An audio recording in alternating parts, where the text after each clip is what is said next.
Welcome, everyone. I think you're in for a real treat. First of all, I'd like to welcome you all to the MIT Sloan. We're here today because there's been an award made for the Sussman Fellowship, which is given every couple of years, and it was funded to honor the achievements and the opportunities Donald Sussman has given to a bunch of people in the fund management business. He's also somebody who was very much a pioneer in the whole hedge fund arena. We have, Donald, for those who weren't here last week, runs Paloma Partners and a Chinese private equity investment firm, is very much involved, with all things investing to this day. This year, we have awarded the fellowship to Jim Simons, when in fact the award really is almost ours for Jim having agreed to show up. Jim is an extraordinary man, genuinely extraordinary. It's very hard to describe how extraordinary, because if you think about this, every day he goes to work, or when he did go to work, it's a discovery and a battle. It's a competition. It's like an athlete winning the Olympics pretty much every day. That's probably the best analogy. It's a fiercely competitive environment, and anybody who knows finance knows how unbelievably difficult it is and how many people would like to eat your meal. Jim not only is a great mathematician, and again, those who were here last week will know about this, but he's also what I describe as a real mensch. An extremely nice person who, when I first met him, which would have been around 1990 or 91, his fund was maybe 200, and Jim will correct me, maybe 250 million, which by then was fairly large, but by today's standard, it's very small. Had this certain irreverence and confidence and directness, and one of the features that makes Jim so very special, and you'll notice it today, he gives extremely concise, direct, and unambiguous answers to any question you ask him. The other thing to note about Jim is, for those who know some of the people who work for Jim or know some of the history, it's unbelievably difficult to manage intelligent people. And I don't know many people who do it as well as Jim does. And it's worse when there's a lot of money involved. Jim, one other thing to say, there are a few things, there's so many things to say, but one of the things to say about Jim is that his track record is so extraordinary that to most academics it's inconceivable. And it's somewhat ironic that we're here at MIT and this is probably the best finance faculty in the world, at least so my friends tell me. There's a paradox here, because Jim never hires finance guys or MBAs or such, or he never used to. And it's quite wonderful to have him speak to this audience, and I'm sure there are other departments here as well. But it is interesting that you have departments studying all kinds of features of the financial markets, and Jim does away with publishing papers, instead just cracks them. So Jim, Andrew, over to you. Thank you.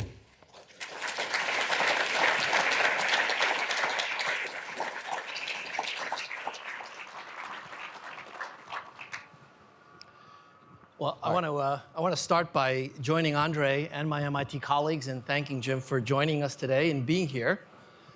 And I have to say that this is a real pleasure and an honor for me, because I think it's fair to say that Jim Simons and Renaissance Technologies is certainly the most successful quantitative investor in the history of investing, but perhaps actually you can drop the qualifier quantitative. And so there's a really interesting set of issues that we want to get to today. Before I do that, though, I need to lower your expectations of the interviewer, because this 3 lectures or 3 fireside chats that Jim has agreed to, mathematics, money, and making a difference, only one of those M's is proprietary and confidential, and that happens to be today's topic of money. So Jim and I agreed on some ground rules. I get to ask all sorts of nosy questions, and he gets to say pass because it's confidential. And I'm sure that the audience will have a chance to ask those questions too. And I'll have a chance to say no. I won't answer. Right. So, Jim, I'm going to ask you, if you don't mind, to recount a bit of your biography the way we did last week. But instead of Tom's focus on your mathematics career, I'd like to turn it around and focus on your business and finance career. So I'm going to start at the very beginning. You were a very precocious mathematics student. You mentioned last week that when you were 2 or 3 years old, you were already doing the powers of 2. Were you also precocious from a business perspective? Did you think about any of these issues as a child? As a child, I thought I had no interest in business, which is not to say I had no interest in money, but I had no interest in business. And, you know, when I was a little kid, I had a friend who was very rich, and I thought, hey, it's nice to be very rich. I deserved that. But I just focused on math and for quite a while. So unlike Warren Buffett, who had a newspaper route business, or Bob Merton, who I think was trading stocks when he was 10, you had nothing to do with finance. Nothing to do with finance. Okay. So when did you first get interested in business? When you were at MIT, you mentioned something about that last week. I'll have to call you back. What could I say? I hope that wasn't a margin call.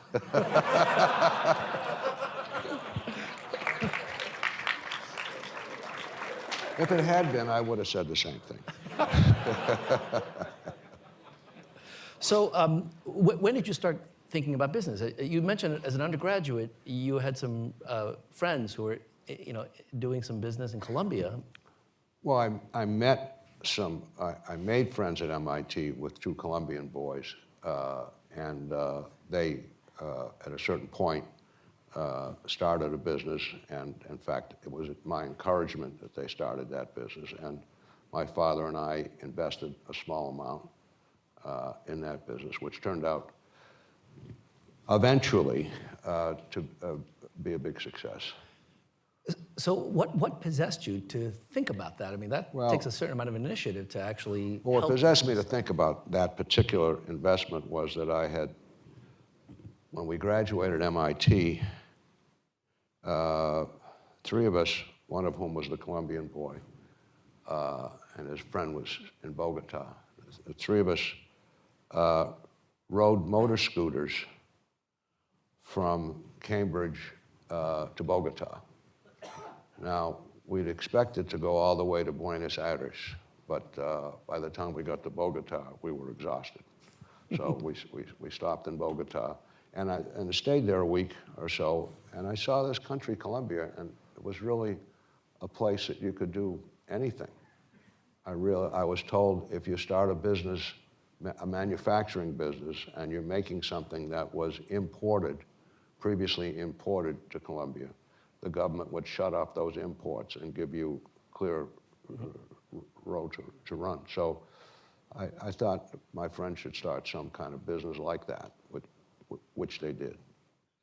But that was my first interaction with money was when I was a first year, well, it was a second year, I went out to Berkeley to finish my PhD. I spent 2 years there. In the first year, early on, I got married. And I got $5,000 worth of wedding gifts.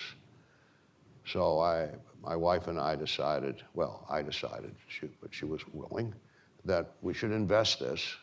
And I had a couple of stocks, which for no good reason I thought might do well. And so I opened an account in San Francisco with Merrill Lynch. I bought these 2 stocks. I went home. And for months, they did absolutely nothing. So they didn't go down, they didn't go up. So I went back and I said, do you have anything that's a little more exciting? And he said, yes. He said, you should buy soybeans. Merrill Lynch thinks that they're $2.50 now. They're going to go up to $3.50. What are you talking about? Soybeans. I knew about stocks. I didn't know about soybeans. He says, yes, you could buy a contract that's 5,000 bushels. You could buy 2 contracts. You get a lot of leverage and so on. All right. So I bought 2 contracts of soybeans. And within a week, it had gone up quite a lot. And I'd made several $1,000s, maybe 2 or 3. Now that was exciting. And I came back to the math department and I said to one of the older guys, I told him what happened. He said, and I said, do you have any idea what I should do? He said, absolutely, sell it immediately. Which was extremely good advice because within a day or 2 it had gone back down. And it was bouncing around and actually had a little loss. I closed out the position. And then I thought, well, I should have taken a smaller position and then I could have held it more. And I did. I bought 1 contract of soybeans and was going back and forth early in the morning to watch the opening in Chicago because it was early in the morning in San Francisco when Chicago opened to trade these things. And I was going back and forth across the Bay Bridge watching the board. And I had a little profit at a certain point. And I realized I am either going to trade soybeans or write a thesis. I was in the middle of starting to write a thesis, and I could see I can't do both at the same time. So I sold that 1 contract for, I think, a very small profit. And that was the last time I traded anything for a number of years. But I did write a thesis and got a job here at MIT as a result. So just for clarification, your first investment was a couple of stocks, and then the second investment was soybean futures contracts. Yeah. And these contracts, as I recall, are leveraged, like 25 or 50 to 1. Is that right? It's very highly leveraged. I don't know. High octane kind of investment. Yeah, it was. Yeah. And your broker felt that you were a suitable investor for that as a graduate student. Well, he didn't ask any questions. Oh, great. Yeah. He was just doing his job. Yeah. I came in, I had enough money to buy this stuff, so he figured it was all okay. Yeah. And so you had never invested before that? You didn't have to take a course in finance or business? Never. Nothing. Okay, Never. Great. So now you're an assistant professor at MIT, and it's pretty clear based on your thesis and the early work that you did that you were going to have a very good career in math. And you did. So what got you interested in business at that same time? Because you continued to have an interest in it, didn't you? Continue having an interest. An interest in business. Well, when I came back to teach at MIT, the first intersession, I went down to Bogota to visit with my friends and told them I was coming and I won't leave until we have found a business. And they found one while I was there and decided to partner up. And I knew they were very smart guys and they had a very good sense of business, which I don't think I ever had. And so they started this business. My father and I invested a small amount, and I had to borrow from everybody, but I did. And so that was the first thing. And then there was not much I could do about it, so I kept doing math. And but I actually, since I borrowed some money, I needed to pay it back, and it was there was a place in Princeton called the Institute for Defense Analyses, which was a very highly classified joint, and it specialized in cracking Russian codes and protecting our own. So it was under the auspices of the NSA, and they paid a lot for mathematicians. So I applied to them and got a job. And enjoyed the job, and was able to start paying down some of my debts because it paid maybe double what I was getting at MIT. Wow. Well, and I like that place. It was interesting. Now, you talked last week about some of the work that you did there, but one of the things that I wanted to ask you, and I didn't think it was appropriate to ask last week because the focus is on mathematics, did any of the work that you were doing there, any of the mathematical tools that you were developing, have any applicability to some of the work that you did later on in finance? In a general sense, yes. Now, I didn't get into finance for 10 years after that. I left there in '68 and really didn't get into finance until the late-ish '70s. But I learned about computers. I learned about, the fun of coming up with some algorithm which might crack a code. Most of the time it didn't, but once in a while you were lucky. And I didn't know how to program at all and never did learn how to program, but they had programmers. But I liked the idea of developing algorithms, seeing them put on the computer and seeing, if it's going to work. So that experience was very influential when I went into the hedge fund business and then gradually started to make it systematic as well, as opposed to fundamental trading, which we did at the beginning. So anyway, I was a mathematician. I was getting frustrated with some of the research I was doing. I worked on a problem for 2 years, didn't get anywhere. And it's never been solved, so you could see it was a hard problem. It's a good one, too. The South American business was beginning to throw off some money, so I had some money, and I thought I would start investing. And I had an interest in foreign currencies. I don't know why, but I did, and I read a lot about that. So I started, I got a partner investing in foreign currencies, and that did very well. Now, was this before you left for Stony Brook, or? Oh no, it was after I left for Stony Brook. I'd been in Stony Brook for 6 years by then. Okay. I went to Stony Brook in '68, and it was '76 or '77 that we started doing this. But I thought we could. I looked at the charts, and they looked like there was some structure to these historical charts that one could perhaps exploit. So I hired the best cryptanalyst in the world, a guy named Lenny Baum, who you may have heard of, the Baum-Welch algorithm, the EM algorithm, expectancy maximization. He discovered that. So he came to work with me. And we built a little system, even though I was trading fundamentally at the time,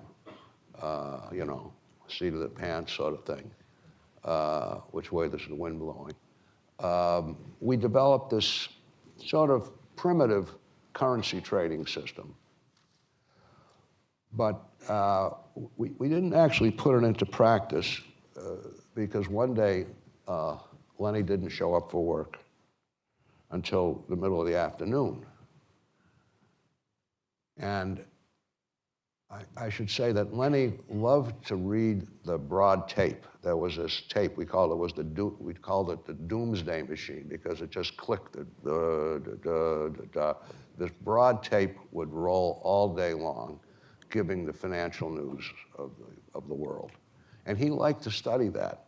He was supposed to be studying making systems, but he liked to read that tape. So he came in late, and I said, "Where you been?" And he said, "Margaret Thatcher has been sitting on the pound, and it has to go up." I said, "Oh, well, I wish you'd come here this morning." He said, "Why?" I said, "Because Margaret Thatcher just stood up." And Margaret Thatcher just stood up, and the pound is way up. He said, how much is it up? I said, well, it's up at nickels, 5 cents so far. He said, it's going to go up 50 cents, $1. Buy pounds. We should buy pounds. I said, okay, buy pounds. Sure enough, it went way, way up. And that was the last time Lenny wanted to look at any systems. He just felt his good intuition would be suitable, and we'd make a lot of money. And we did. We did, doing fundamental trading. We started a fund called Limroy, and the fees were 25% of profits, no fixed fee, which was, sort of a reasonable thing. And with Lenny as my partner, the first year, the fund doubled after fees, and the next year it multiplied by 6 after fees. So it had, 2 times 6 is 12.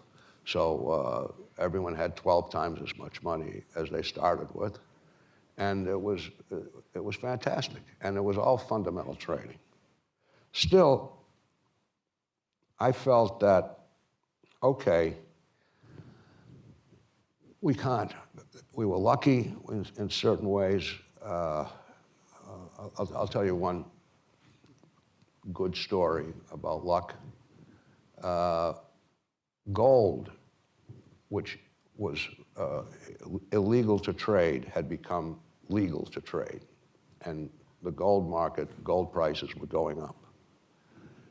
And we bought gold in the firm. We bought gold. We had a pretty big position. In fact, Lenny and I split the position. Half of it belonged to him in some sense, and half belonged to me. And it was at $200.50, and $250, and it got up to $300, $400, $500, $550, I think. I said, Lenny, I think we should sell this already. He said, no, you don't know how far it'll go. You don't know how far it'll go.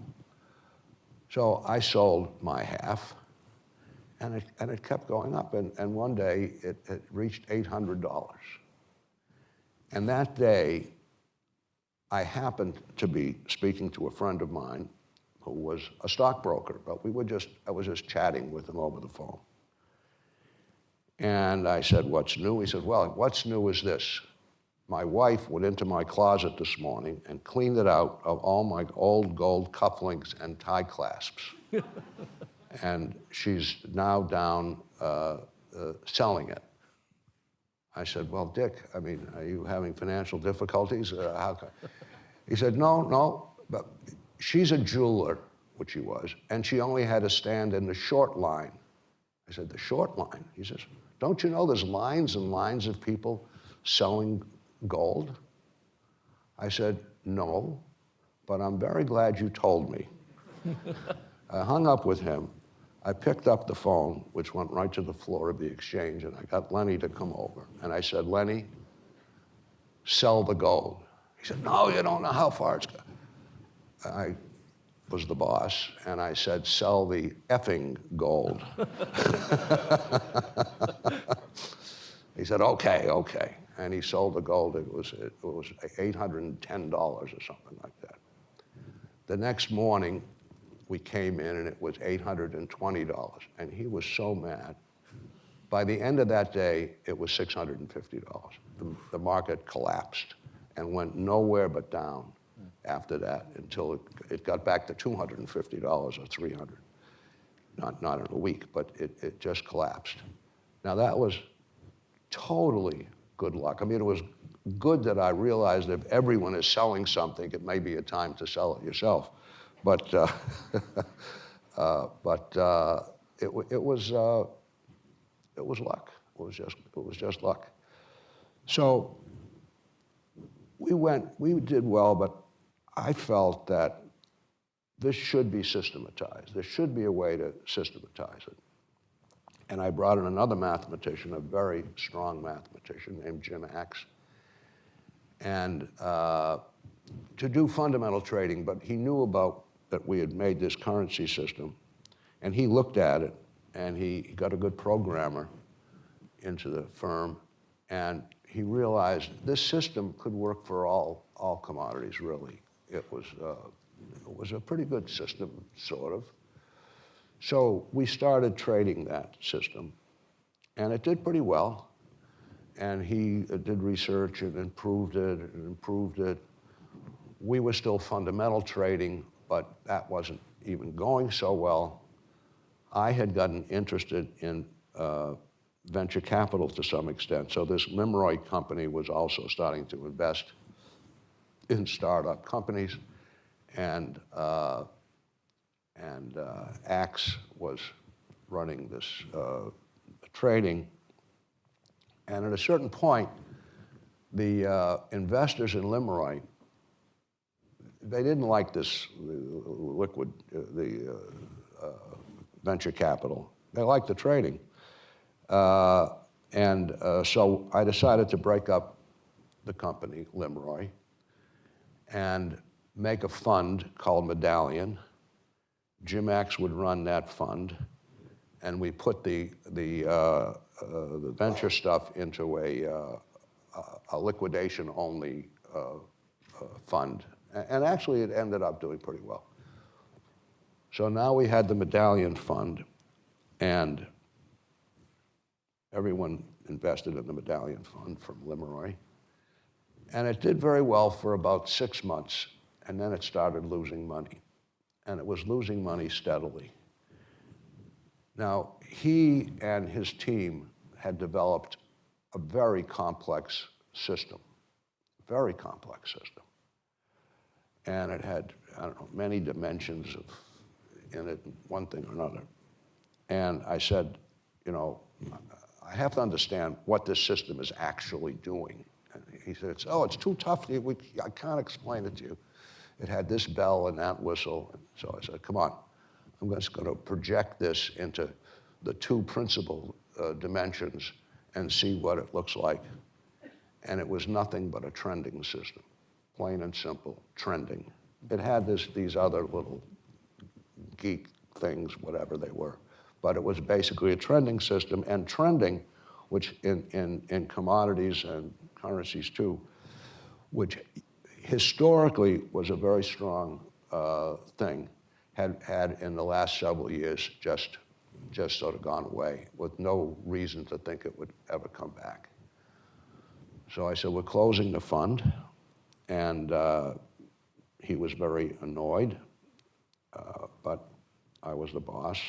So we closed the fund, and I told the investors we're going to do a study period, and we're not going to trade at all. Of course, we're not going to charge any fees. At that point, it was 5 and 20. It was a 5% fixed fee and 20% of profits. And everyone stuck with us. A few people redeemed, but everyone stuck with us. And for 6 months, and we brought back someone who had left the firm, and it's a long story, but we brought back this other very good guy. Axe left. And he and I, especially he had some ideas of much shorter term trading, not high frequency in and out in 5 minutes, but trading on a much shorter term. And he developed a pretty good system. And together, I helped him, and it got better. And after 6 months, we went back in business. Only systematic trading. And from then on, we never looked back. It was just went from strength to strength. And I hired a lot of scientists, bought a lot of computers, and over the years, the system got better and better and better. So Jim, we're going to focus on the Renaissance Medallion Fund in a few minutes, but I want to bring you back a little bit because there are some interesting precursors that I think speak to the success that you enjoyed. One is that when you were at IDA, is that where you first met Lenny Baum? Was he there? He lived down the street. And as I recall, his early work, the Baum-Welch algorithm, was really designed to estimate hidden Markov models. That's Isn't that right? Which, for many of you, I think you know that it's the precursor for a lot of the techniques that are used today, including deep learning. So it's an interesting history to that in terms of what you encountered there. Yeah, he developed that algorithm with this guy named Lloyd Welsh, which was supposed to estimate hidden Markov models, whatever that is. But there are a lot of parameters. And it was an algorithm which just kept climbing. It kept re-estimating, and with each re-estimation, the expectancy of these particular parameters, whatever they were, got better and better, and it changed the parameters, and it got better. However, no one could prove that it worked. No one could prove that it worked. It clearly did. You could start at any place, and it definitely worked. But how did you prove it? How could we prove it? So I worked on that a little while I was at IDA, and trying to prove that this thing actually works, but it climbs at every step. But I couldn't. And anyway, I left IDA, and Lenny and his friend Petrie finally figured it out. And they wrote, it was a long paper. It may have been 2 or 3 papers. Now today, it turns out, I'm told you can prove that in just a couple of pages, because there was some theorem of which they were unaware, which would have made it short. But anyway, there was the algorithm. Speech recognition was very good for speech recognition, a whole lot of things. Yeah. So I'll get to Medallion in a minute, but I want to just ask you 2 more things that lead up to the Medallion Fund. One was you left IDA to join Stony Brook's math department. Yes. And at the time, Stony Brook's math department wasn't nearly as strong as it is now. Can you tell us about that and what motivated you and what your experiences were there? Well, I got fired from IDA. I got fired. Did I tell this in the last talk? Last time, but I think it would be worth repeating because not everybody was here. So. Okay, so I always say getting fired once it could be a good experience. You just don't want to make a habit of it. But I did. I got fired. Okay. The head of this place, IDA, who was in Washington, D.C., which was a big organization, and one of its units, it was this small unit in Princeton. His name was Maxwell Taylor. Some of the older folks in the audience might remember that name. And he wrote an article, lead article in the New York Times Magazine section about how we're winning in Vietnam, we're doing great, we have to stay the course, and so on. This was 1968. And I did not have the same opinion as he, and I wrote a letter to the Times, the first sentence of which was, not everyone who works for General Taylor subscribes to his views, or something like that. And I gave my views, which was we should get out of there and as fast as we can.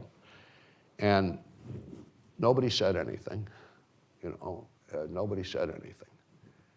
They could have tried to lift my security clearance, but there would be no reason for it. A few months later, a guy claiming to be a stringer for Newsweek magazine said he's doing an article on people who work for the Defense Department and are opposed to the war, and he's having trouble finding anyone in that category. Could he interview me? I was 29 years old. No one had ever asked to interview me before, so I was very excited. And he said, well, okay, so how are you responding to this? I said, well, at IDA, you're supposed to spend at least half your time on their work, but you could also spend up to half your time on your own work. And I had been doing a lot of math in that period. So I said, so my attitude is, my policy is, until the war is over, I'll do only my own work. And then when it's over, I'll do an equal amount of time doing only their work, and so that'll all balance out. So that's what I said. So then I went back to the office, and I decided I better tell my boss that I gave this interview. would have been more intelligent if I had told him before I gave the interview, because he would have said, don't give any interviews. But he said, well, what did you say? I said, well, I said about the half and half. And so he said, okay. He went into his inner office and called Maxwell Taylor. And he came out in 5 minutes and said, well, you're fired. I said, I'm fired? I'm fired. I said, you can't fire me. My title is permanent member. Permanent member. And he said, well, you know the difference between a permanent member and a temporary member? I said, no. He says, a temporary member has a contract. But I was a permanent member, and I didn't have a contract. So I left. Of course, I had to leave. And I had to look for a job. I had 3 kids. But I was certain I would get a pretty good job because I had just done some actually quite important mathematics, and it was, I've been giving talks and so on. So I knew I'd get a good job. But as a professor somewhere. But Stony Brook came along and offered me the position of being chair of their math department. And it was a weak department with 1 or 2 exceptions. And they wanted us to build it up. And they'd been trying for a long time to find an older, distinguished person to come as chair, and they couldn't find anybody. But they found me. And I thought this would be really fun. I'd like to build something. And so I took the job. And the university had a lot of money at that time, which it doesn't have so much today. They had a lot of money. Rockefeller was the governor, and he loved the state university. So I hired a lot of great people. It was a wonderful experience. I did a lot of mathematics during those first few years myself. It was a very, very productive time. So that's... So then what led you to start doing your currency trading? Because at some point you left Stony Brook to do currency trading full time. I left Stony Brook. First I went half-time, and then I left altogether and was in the trading business, yes. And so what led you to do that? Why did you? Well, because as I said, I was stuck on a problem. I had come into some money. I was trying that out.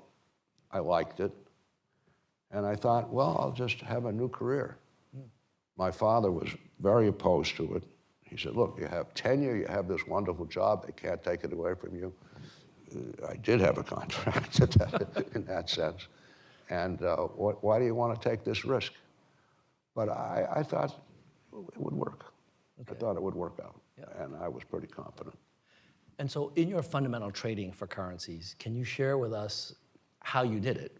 I mean, it was totally non-quantitative, would you say? Totally. And so did you use, for example, technical analysis? People argue the charting. I didn't do any technical analysis. I read all the newspapers, The Economist. There was a lot of writing. I just paid a lot of attention to currencies. And in these currencies have just been tradable in the open market because some countries still had fixed currencies, fixed to the dollar, and you couldn't, well, you could trade it, but it was fixed. But, so it was just fundamental stuff, and it worked reasonably well, I would say. It worked reasonably well. So, but that was it. But the problem with a business like that is I'd walk in one day, everything was going my way. Oh, I'm a genius. The next day I'd walk in, everything was against me. Oh, I'm a dope. It was a very stomach-wrenching business. Whereas with a system that you can develop, okay, you have a system. You do what the computer says to do. You have made a historical study of the system that you're using, and it worked with a very high probability this system was going to work. And so I was much more satisfied with that approach. And And we hired scientists and so on and to build these systems and improve them. Okay, so now let me talk about the Medallion Fund. So, when I teach introductory finance, I usually start with a single equation on the board, and the equation is mathematics plus money equals finance.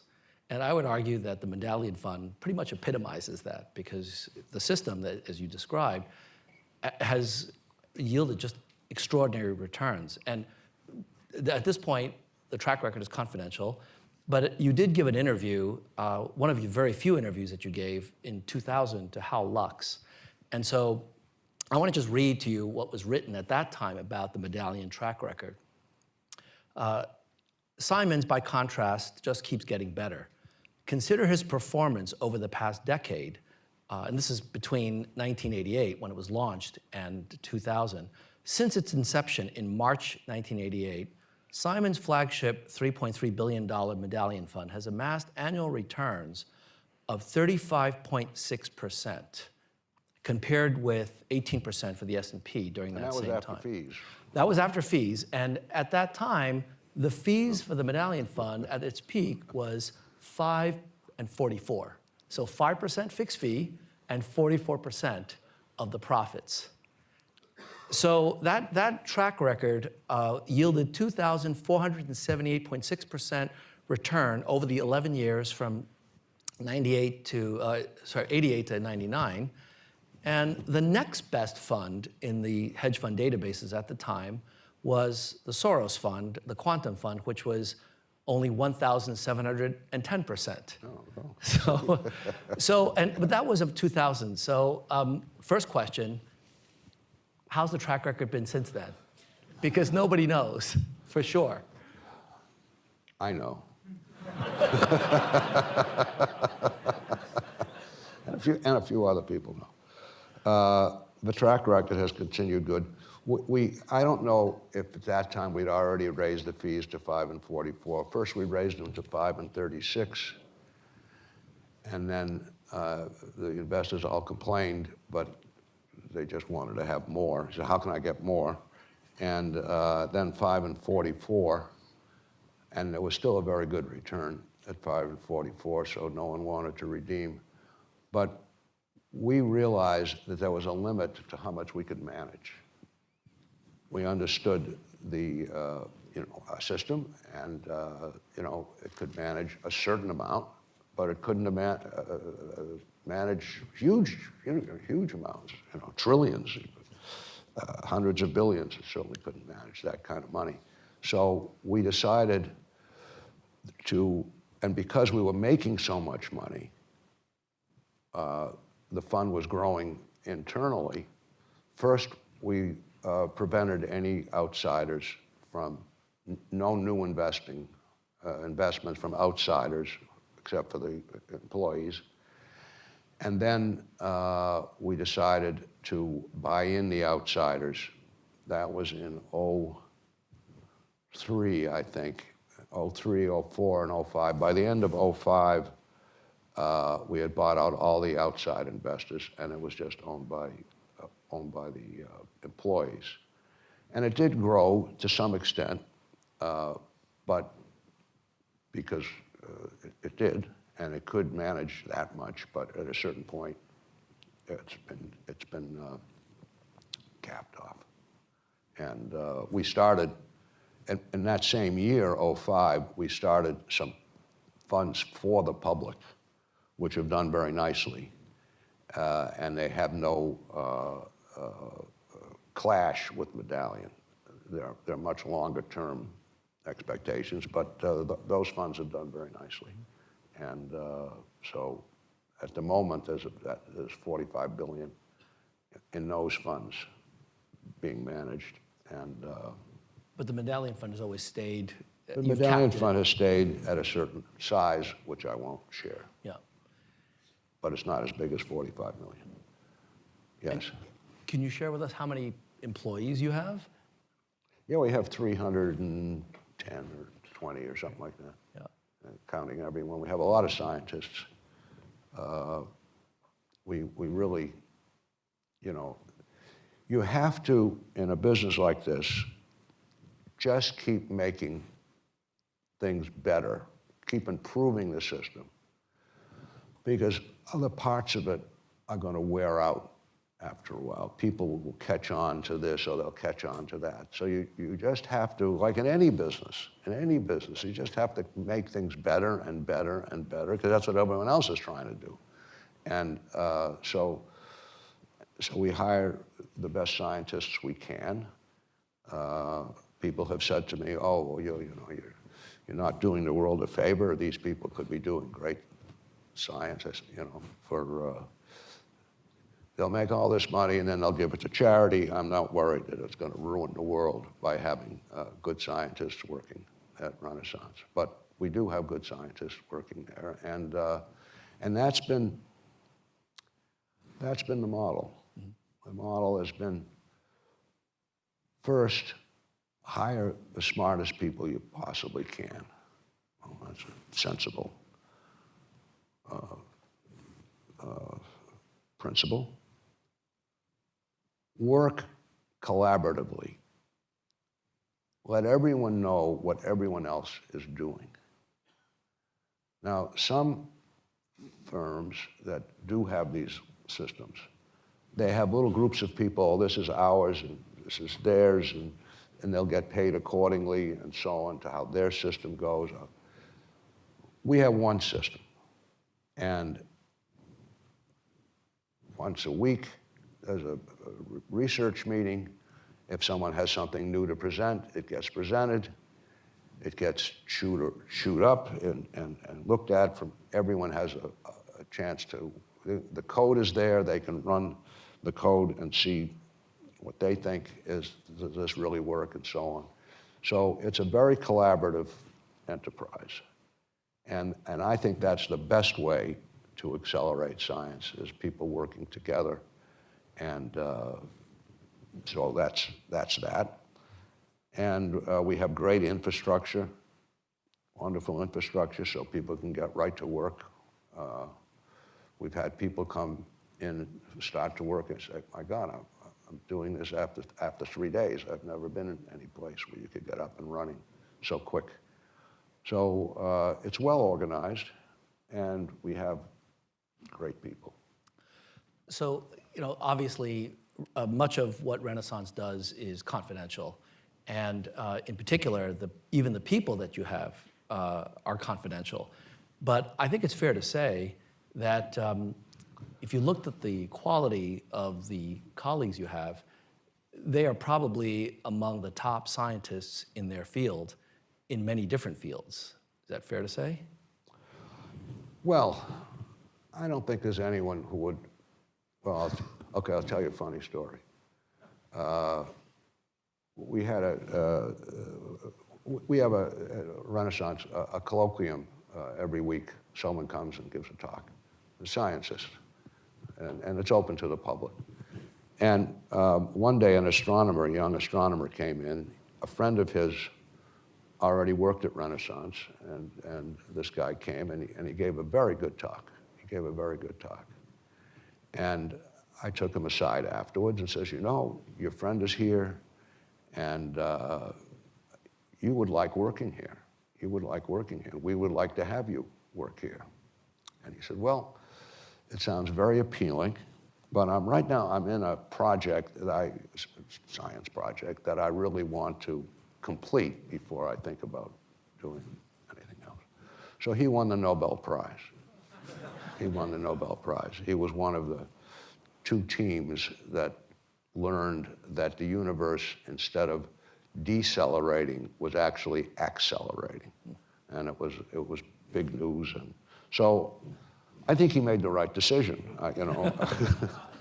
Most people would but that's the rather have a Nobel Prize. So he's the only scientist of Nobel Prize quality that we almost got. And I don't think anyone else in the firm is probably that good, although some of them have been terrific. Some of them, I don't know, they don't give Nobel Prizes in mathematics, but they do in physics, of course, and we have a lot of people who are physicists. Experimental physicists do well, astronomers do well. They look at a lot of data, and analyze it, and that's what we do, is analyze data. So that leads me to my next question. How do you manage all of these incredibly talented people, often with really huge egos? You talked about collaboration, but having been a chair of a department, and you're having been a chair of a department, it's not always easy to get big egos to collaborate. Well, a department chair does not have that much power. Right. And I'm sure, and any professors in the audience know that. You don't have to do what your department, if he says you have to teach this class, okay, you teach this class. But as far as your research goes, you can do what you want. But we did at Renaissance say, we'd like you to work over in this area or work over in that area. But nonetheless, so there are groups. There are groups that work on different things in the research area. But because they see what's going on every week in everyone else's group, they can sometimes, and often do, make a suggestion. Hey, what we're doing over here, I think could affect what you want to do over there.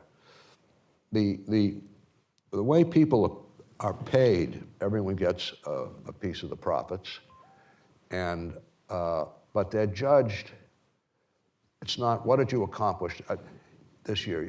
I'd have, every year people would come in to me and say, I made so much money for the company. My work made so much money for the company last year. I deserve a big raise. I said, oh yeah, well that was good work. Didn't it derive from so-and-so's work? He says, yeah, but I really made it better.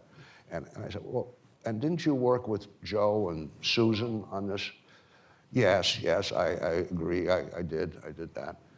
So I said, if I added up all the money that everyone who comes in here tells me they made for the company this year, it would be 5 times as much as the company made. So,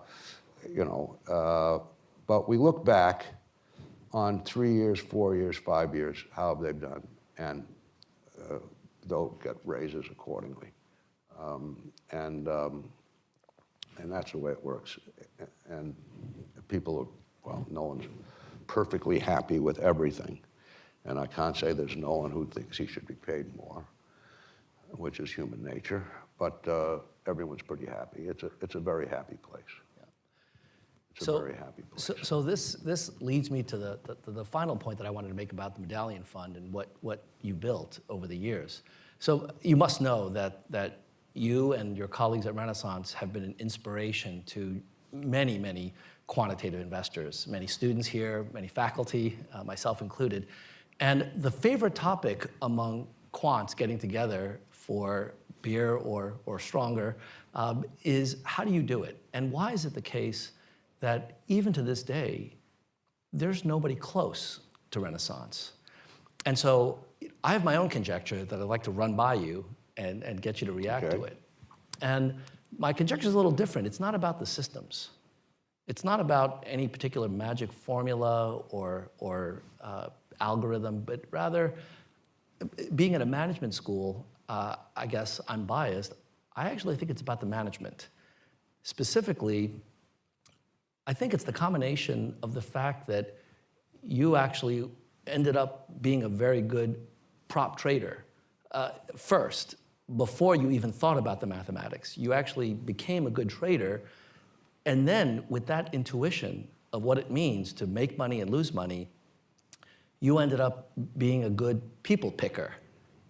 And you ended up building around you an extraordinary team. And that team has grown based upon the culture that you created. You just mentioned that at the end of every year, you have these awkward conversations with people who can adjudicate among these very big egos, except somebody that commands the respect of anybody. So do you agree or disagree with that characterization? More or less. I mean, it was certainly good to have done fundamental trading, to just understand the mechanics of markets and so on. Of course, we don't do that. People don't do that. And I have to say, I left Renaissance when I was 72. So that was almost 9 years ago. And the management there just carried on. We had some great leaders, and we haven't missed a beat.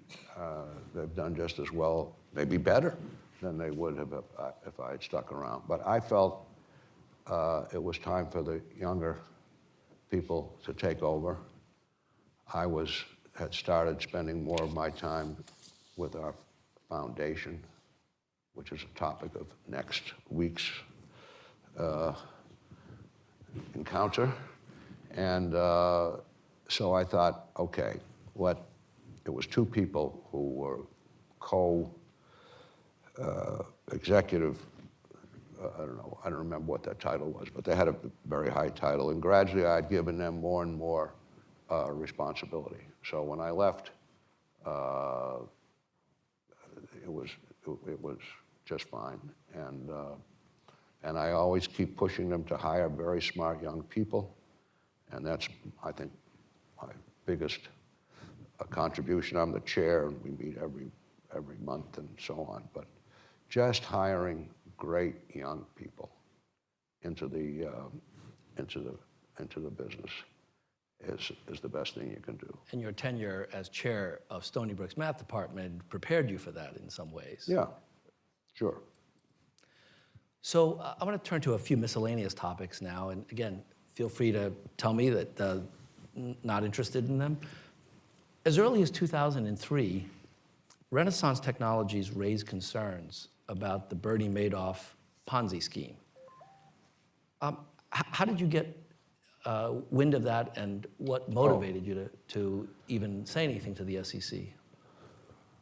We had money invested with Madoff for a long time, not the firm, but relatives of mine, our foundation had an investment with Madoff, and I knew him a little bit. And he was really amazing. He kept coming out with these very, very steady returns, come rain or shine. So at a certain point, I said, this guy has to know something that we don't know. In fact, he certainly knew something that we didn't know.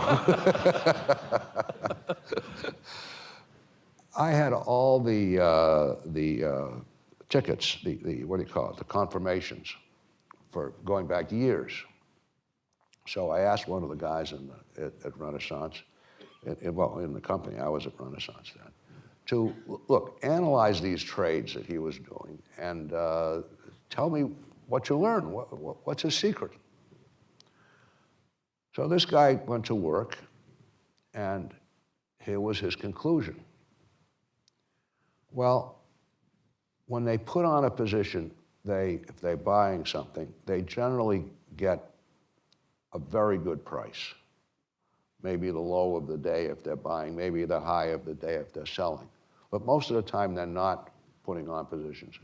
They stick with the position. That accounts, he said, for maybe 10% of their profits. They claim they have T-bills sometimes, and so was interest.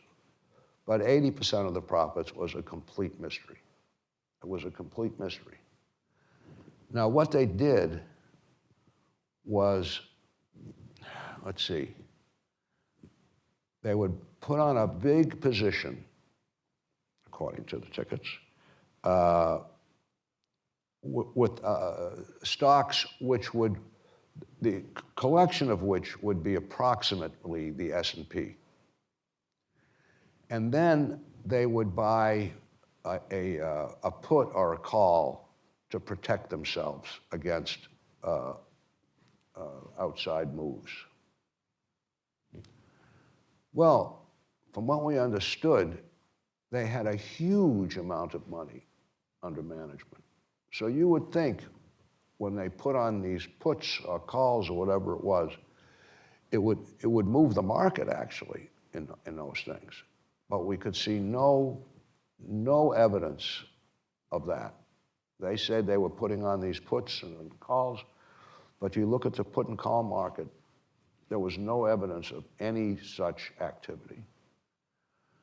So I thought, well, let's get out of this thing. Even Medallion had a little bit invested in it. Medallion had extra cash at that time, and we had put it with me. So we sold it, and then nothing happened. And several years went by. One of my relatives called me and said, you know, do you still like Madoff?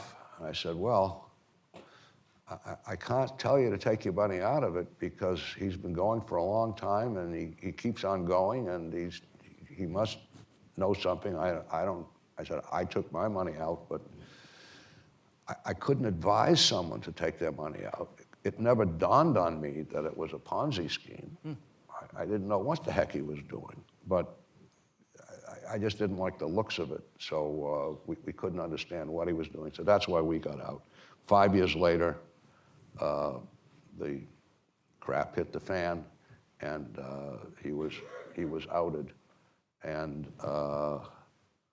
it was, well, everyone knows what happened next. So and actually they look back 6 years for any profits that you may have made. So our foundation had to give back some money to to people who had lost it. But it was just the craziest thing in the world. Madoff. So The irony is that the fake track record that Madoff posted was actually not as good as the real track record the Medallion Fund. that's true. That's true. So Well, it was pretty steady. I have to say that it was pretty steady. But it was, and then the I don't know, the SEC started investigating us because some people had said, look, these Renaissance people, we don't know what they do either, because of course no one knew exactly what Madoff did. And of course we didn't tell people what we were doing. They couldn't see our portfolio, they couldn't see anything. By that time, I think we had already given all the money back to the investors. So I could say, well, look, we can't be doing anything wrong because it's all our own money. So we've already given back all the money to the investors. But they did study us and work us over for a while, and of course they couldn't find anything bad. Right. And then they went home. Right. But it was as a result of Madoff that we were so examined by the SEC. Right. So right around that time, of course, was the financial crisis, and that probably precipitated Madoff's unraveling. What do you make of the financial crisis and the aftermath? You talk about 2008? Yeah. Well, it should never have happened. It should never have happened. There were these mortgage-backed securities had been created. They'd always existed, mortgage-backed securities, but very fancy ones were getting created. And they had all kinds of this and that and so on and so forth. And in the old days, the rating agencies, their customers were the buyers of bonds, the bond rating agencies. So they wanted to do right by their customers. But at a certain point, and you'd get a report every week or a newsletter or something like that. But with the internet coming along, people were sharing this who didn't subscribe. So the rating agencies decided, okay, we're not going to charge the buyers of the bonds. We're going to charge the sellers of the bonds. Now, if you think about it, that's a conflict of interest because they really want to get the bond, have the bonds sold. So maybe they won't be so tough in rating them. And that's what happened. The stuff was sold, which you'd have to be a moron and stamped AAA. And people were getting mortgages, no docs. You'd walk in, you'd get a mortgage. How much money do you have? Oh, I have $100,000. And how much money do you make? Oh, I make $200,000. Okay, fine, we'll give you this much of a mortgage. Well, they didn't even ask for documents in many cases, or your income tax forms. And why were the banks being so lenient? Because they could sell them to people who would package up these mortgages and put them, they would ultimately end up as a mortgage-backed security, stamped AA, AAA. So everything had just become very lax. And Bear Stearns, for example, which was a firm that we had always had great confidence in. They were very conservative outfit. They almost went down the drain because of this. Fortunately, they didn't. We had money with them, and as soon as it looked like they were going to be in trouble, we bailed out and got out 3 days before they folded. Then we were working with Lehman Brothers. We had a lot of money with Lehman Brothers, but this is Medallion and so on. We had a lot of money with Lehman Brothers, and some of our outside funds also did. But it was beginning to look not so good for them. And I called up the head of Lehman Brothers and said, Dick, we're going to have to take some of our money out. I'm going to have to take half of it out. I'm uncomfortable with that much being with you. And he said, okay, fine. So we did that. And then things were looking worse and worse. And we had some insight into their balance sheet, and we knew it was stuffed with a lot of the assets with these mortgage-backed securities. And I called him, and I remember I was driving, and I said, Dick, we're going to have to take out the rest of the money. And he said, I thought you called me to buy these new bonds that we're issuing. They're oversubscribed, but for you, I'll give you a piece. And I said, well, I don't want to buy your bonds, but I'll wait a few days and see how they sell before I take the rest of the money out. And a few days went by, then the list of buyers of these bonds came out, and it was the most unsophisticated group of an obscure teacher's retirement fund. No reputable or big outfit was buying these bonds. And said, I called him and said, okay, we're taking the rest of the money out. And that was 3 months, I think, before Lehman collapsed. So, but if the rating agencies had done their job, this would not have happened. Mm-hmm. But no one wanted to blame the rating agencies, because who's ever heard of rating agencies? I mean, the newspapers want to blame the banks, right? They want to blame the big players. But it was, maybe not quite as simple as I'm saying, but it was a mortgage-backed collapse, and these bonds were rated improperly. That's what happened. So let me now, since we're getting short on time, I want to make sure there's plenty of time for audience questions. So maybe we can open it up. And while we're looking for our questions, raise your hand, and then Kelly and Italy will pass a mic to you. While we're getting our first question, maybe that up guy there. was the first one with the white shirt to hold up his hand. So, yeah. Hi, I'm Miles. I'm a junior at Harvard. I was wanting to ask, so over the years, obviously the general markets have changed with the advent of more computer technology. Has that shifted your view on fundamental versus quantitative investing? I mean, earlier you seemed to kind of point to the fact that at the end of the day, fundamental investing is very wishy-washy and based on intuition. Do you think that that is always true, or do you think there are people that truly have an advantage in fundamental investing? That people have, in doing is it possible to do? Yes, I mean, obviously Renaissance is quantitative, but are you always pro-quant over fundamental, or do you think there's room for fundamental investors? I think look at Warren Buffett. He's had a great career. I don't think he has a computer on the premises, except maybe to count his money.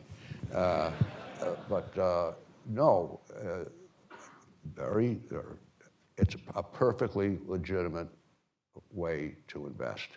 Then I guess, what are the skill sets that differentiates a good fundamental investor from a good quantitative investor? Say it again? What are the different skill sets that separate a good fundamental from a good quantitative investor? Oh, I think it's a world of difference. I think a good fundamental investor, let's say in a company, he wants to evaluate the management, have a sense of the human beings that are running this thing. He wants to have a sense of where the market might be going. It's a set of skills, and some people are very good at it.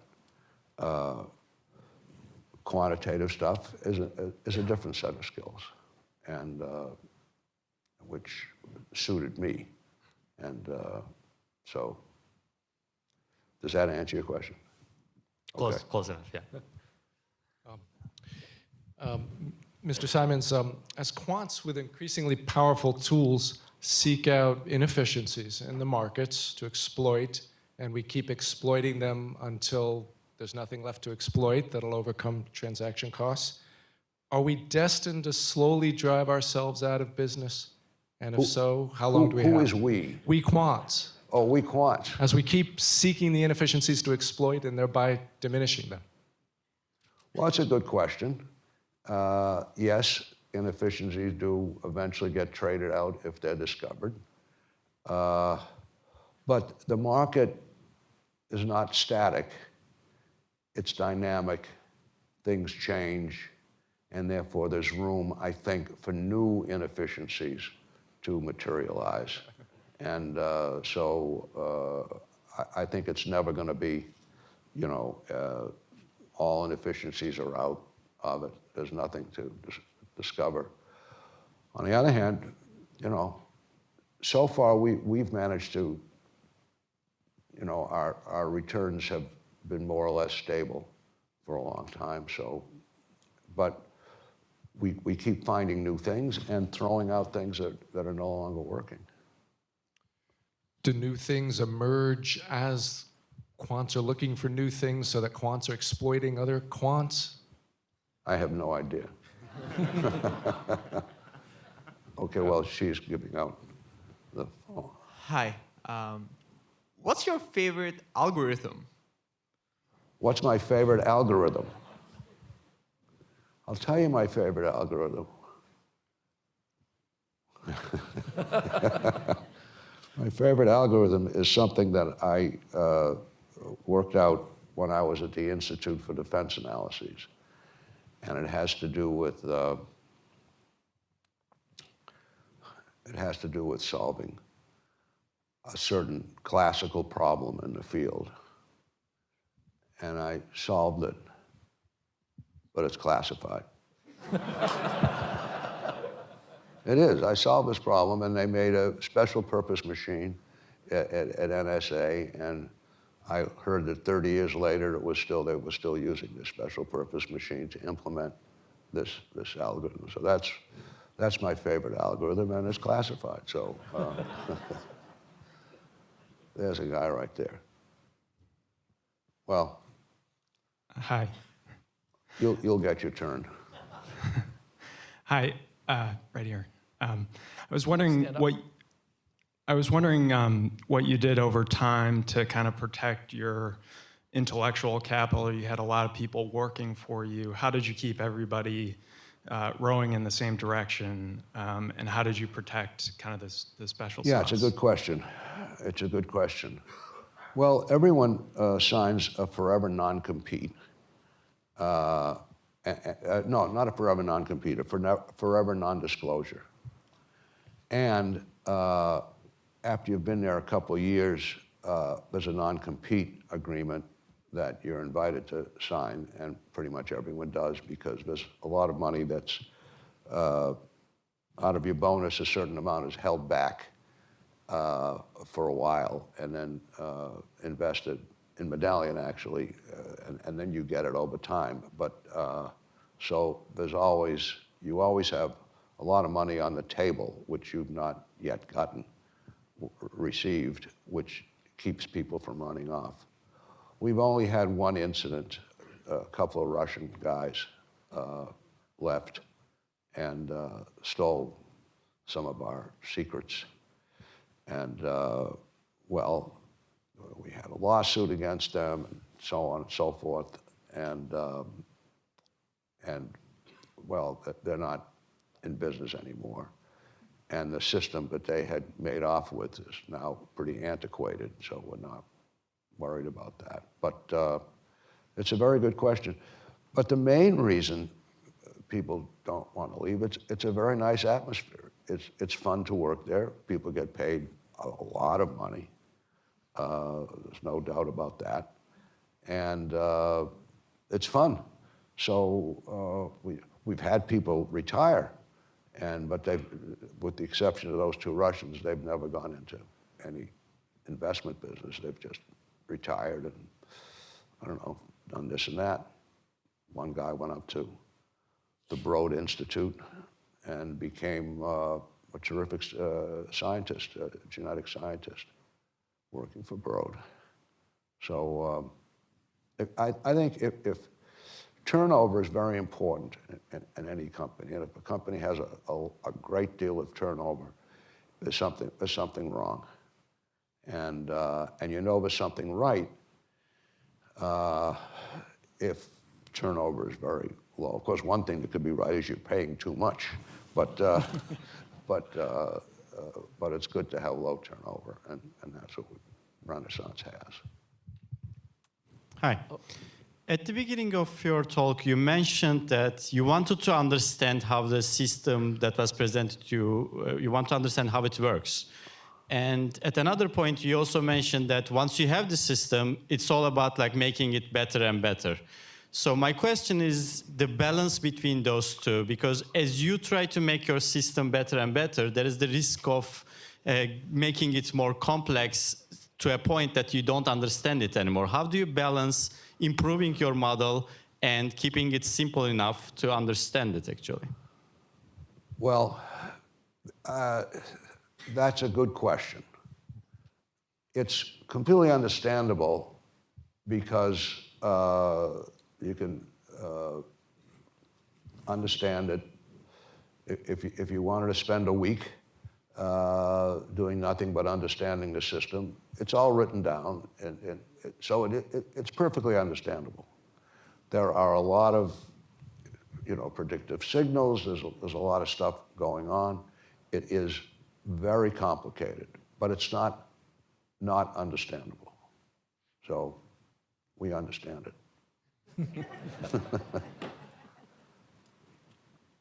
Hi, Machirai. I work with Andre Stern. Can you stand up? I'm sorry, yes. So you mentioned continuous improvements of the systems. I wonder, is Medallion of today, the core of it at least, similar to what it was 10 or 20 years ago, or has Medallion sort of reinvented itself over that time to be completely different things? My ears aren't so good. Could you understand what he asked? Yeah, so is the Medallion of today pretty much the same as it was 10 or 20 years ago, or has it reinvented itself? Oh, it's continuously reinventing itself. Yeah. I think there are some parts of it that would probably have been there for 10 years or maybe even 20 years. But that's less and less as new things come along. So, like I said, you just have to keep running. People will discover some of the things that you've discovered, then they'll get traded out.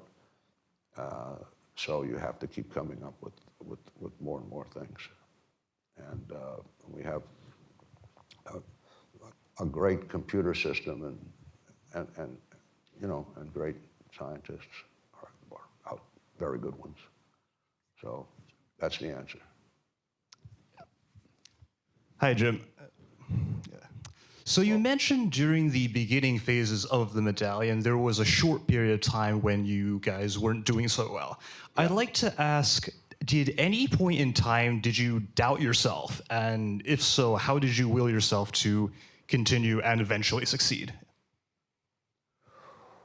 Well, in that period where we shut it down, I wasn't certain, but I did feel that we could improve it to the point where we were happy to continue trading. So, and I've never doubted that things would keep working reasonably well. I think, we've been lucky to a certain extent. Luck plays quite a role in life, and a lot of people don't. If a guy's business fails, he says, "Oh, it was bad luck." If a guy's business succeeds, he says, "Oh, I'm a hard worker, and naturally it succeeded." But there's luck, everyone. So far, we've been pretty lucky. But I haven't been very worried. There are times when a month goes by, we don't make money 1 month. It's very rare we don't make money in a month, but once in a while that happens. But it's always come back. Okay. There's a woman right there. I'm looking at you. Who didn't you raise your hand? All right. Well, we'll see if we can get you What I find interesting is, Dr. Lowe, I know that you're big on behavioral finance, and Dr. Simmons, it seems like when you talk about your past, you talk about your gut instincts, and you kind of just pass it off as, I felt this way. But I was wondering if you had more, I don't know, if your internal compass is a little bit better than most in guiding you through tough decisions like the last person asked. Again, I couldn't understand too well. I'm sorry, the acoustics in this room are not great. Yeah. I think that she was asking about the role of human behavior in quantitative investing. That the fact is that you do have some kind of a gut instinct about when a system is working or underperforming. What role does that play, this intuition and judgment, in thinking about these strategies? Well, if you see something that's steadily losing, that does not take intuition to determine that something is wrong, and you ought to stop doing that. Well, intuition, scientists, some scientists have pretty good intuition, scientific intuition. How does that happen in math? You might say, hey, this operation worked over there. Maybe it'll work over here. I'll give it a try. So as people come into the firm, they learn what has worked. And sometimes you can say, oh, well, if we perturb that a little bit, it could work even better, or stuff like that. Some people, have better scientific intuition, but I think it's scientific intuition, it's not market intuition that the guys who work there are using. So we're just about out of time. So I want to have one last question, and then we're going to wrap up with a couple of comments. Would you say that fundamental approach in your investment modeling is primarily inductive reasoning based or deductive by nature? In other words, data-driven to come up with your models, or more logic-driven to come up with your models? Well, we certainly are logical. It's hard to work without logic.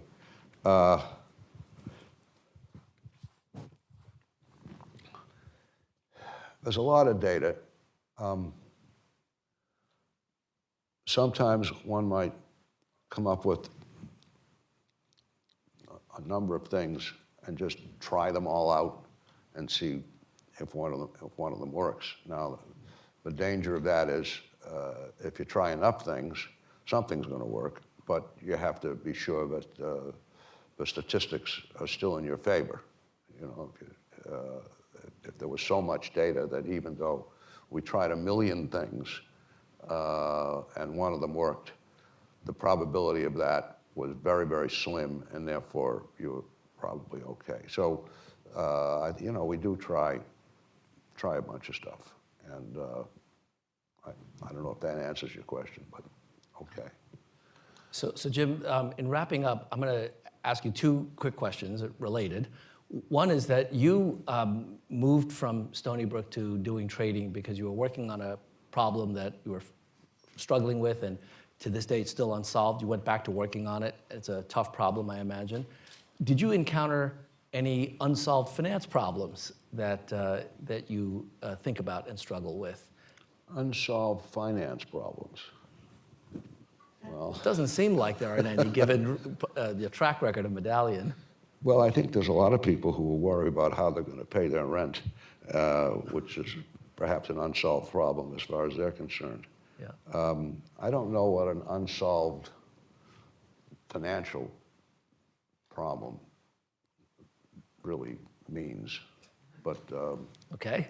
Have you had any financial problems? A whole bunch. And I would love to get access to the Renaissance research staff to have them working with us on it. Well. But the last question is, for all of the future quants in the audience, any advice about how they ought to approach this field and career? I think any potential quant should just not get into the business. We don't need to have a whole lot of people in this business. But okay. Well, on behalf of MIT Finance, well, it's been what advice could I give you? It's just, you know, work hard, hire good people. And it's not easy to get into the business because you need big databases and a lot of computers and stuff like that to even start up. But, you know, if you have an idea and you can test it out and think it's good, you know, more power to you. That's all I can say. Well, Jim, on behalf of all of us here at MIT, we want to thank you so much for sharing your wisdom with us. And I think that your career in finance is just extraordinary, and it's been an incredible inspiration to many, many people, and will continue to be an inspiration. But what I want to tell everybody is what might be even more inspiring is what you're going to talk about next week, because not only have you made tens of billions of dollars for investors and billions for yourself, but you've also given away a tremendous amount of money for philanthropic purposes. And we're going to hear about that next Wednesday. So I urge all of you to come back and hear the third and the 3 M's of money, mathematics, money, and making a difference. So thank you very much. Okay.